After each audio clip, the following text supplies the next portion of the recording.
I live at 614 West 1st Street. I said, I just spilled my guts. They were going to kill me. It was in the paper every day. They kill people. Let's take them for a ride. But I heard a woman's voice.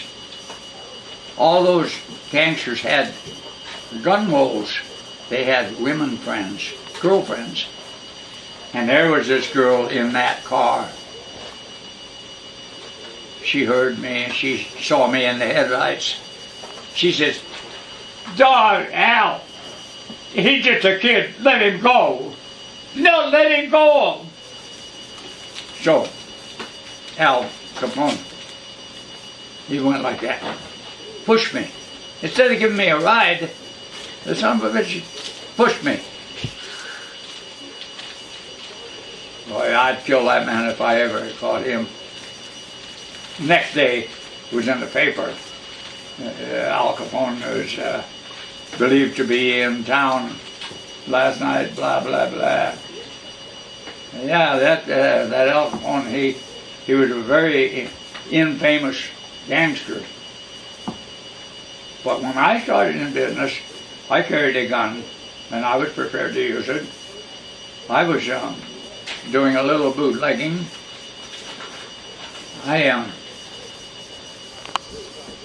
I bought a new Chevrolet, slightly used. I bought a nice Chevrolet for $25. Wow. The school teacher had it. And that was a good little car. I had it up to 70 miles an hour one time, going downhill. But what I did, see, I picked up whiskey bottles. In those days, they had half-pint whiskey bottles. You bought bourbon and stuff in those little half-pint bottles. Men would drink them. They'd drink them, you know. They'd throw the bottle away. Throw it in the bushes. I went out and picked up a bunch of these bottles. I picked up all these empty bottles. I rinsed them out. And then I bought gallons of rot gut whiskey. From whiskey. That's what we called it. It was not a good quality ethyl alcohol. We called it rot gut whiskey. The bootlegger, where my sisters lived out there, east of Sioux Falls, there was the Sioux River, and there was a bridge going across the river, and the Husett brothers had a gas station. They had a gas station right there. And they had these gallon cans. You're thirsty? Why don't you have some water now? You had lemonade. The gallon cans have a handle on them. They're not a full gallon. They hook wires to the can full of alcohol, and they throw it in the river. You come along, you want to buy a gallon? They'd fish out a gallon out of the river. And it cost you about $2. I took that. I went out there and bought alcohol from the Husett brothers, and I filled up these little half-pint bottles, screwed the cap on good, and I ripped the upholstery inside my Chevrolet. The upholstery then, it was kind of a cardboard, and it had clips on it. You could take it off and put it back on. You can't do that with modern upholstery. I took the upholstery loose, and there's a space between the metal exterior And I put these little bottles back there. So if the cops stopped me, they wouldn't see it, that I had liquor in there. Yes, I had a gun.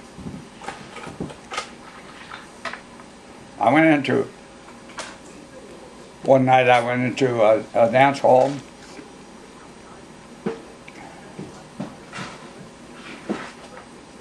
To sell. I talked to the guys, you know. Hey, you want to buy a half pint? How much? $2. $2? Yeah. I bought a whole gallon for $2, and I sold a half pint. Half pints for $2. Wow. Very profit. You had one. Well, I made a little money. Wow, that's pretty good. And I met this girl. You know what her name was? Alma. She come from an old German family. Oh. She was kind of a sweet girl. Kind of. Sweet girl.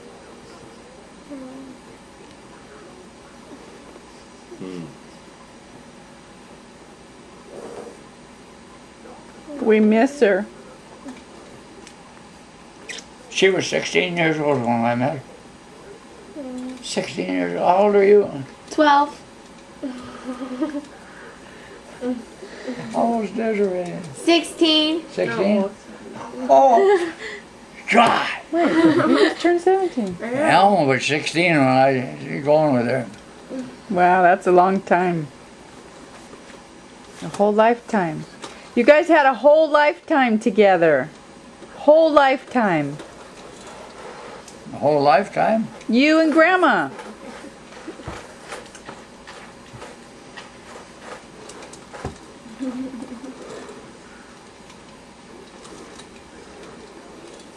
Now he's going down memory lane. You know, when boys get together with girls, they want to kiss them. It's a funny thing, you know. SB. Alma was so What happened? His keel got you, huh? clean and pure. She had That's your grandfather. nice clothes on and everything. Mom's father. I wouldn't even put my arm around her. No.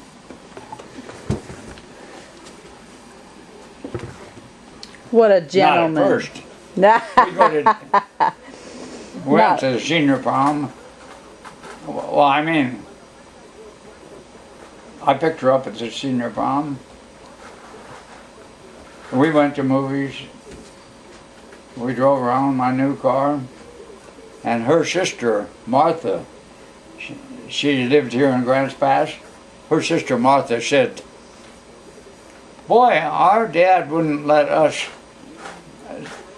take their new car out." Grandpa said, "It's my car." See, sometimes Martha and Alma would go out. Like, I did a lot of big jobs around South Dakota, and there would be a grand opening, and they had a big celebration, and I would take Alma and her sister in my car. I wanted to be there at the celebration, you know. Martha was the chaperone? Martha was the chaperone? That wasn't the idea. No? But Martha said, the first time she ever rode in my new car, she said, "Boy, our dad wouldn't let us take his new car out." I said, "That's not my dad's car." It's my car. Yeah, it's mine. I guess they didn't believe it at first. But, you know what I heard? There was a rumor circulating around Flanders, South Dakota. He was a gangster. Why does that rich guy come up here and just take our good-looking girls? Why does that rich guy come up here from Sioux Falls? I came up there because I was in love. I was, I was in business for myself. I was working around, the government was building armories. And I got contracts on these jobs. I'd be driving all over, working all over, You put And in you put in floors, Grandpa? You do the floors? I did floors. When I was in a strange area, I would wire Alma flowers. Wow. In that little town that she lived in. Everybody knew it, huh? That was unheard of, If everybody thought I was rich, I can understand that. I can understand that because whining and dining her. I always had $5, $10, $15 in my pocket. No one had that kind of money. My dad never had it. My uncles. No one in the world that I knew ever had $10 or $15. So you were a rich And there was guy. no such thing as a credit card. You were a rich guy then. I was, in retrospect, I'm thinking, all those people, Billy and Rush, they thought we were rich. We owned a house. I was in 2 or 3 businesses. I was raising fur-bearing animals. I was doing floor work. I set up a little ranch And you were on the edge of bootlegging. town, and I had 2 gravel trucks. I had men running gravel trucks. And that's the truth, so help me God. So he found whatever work he could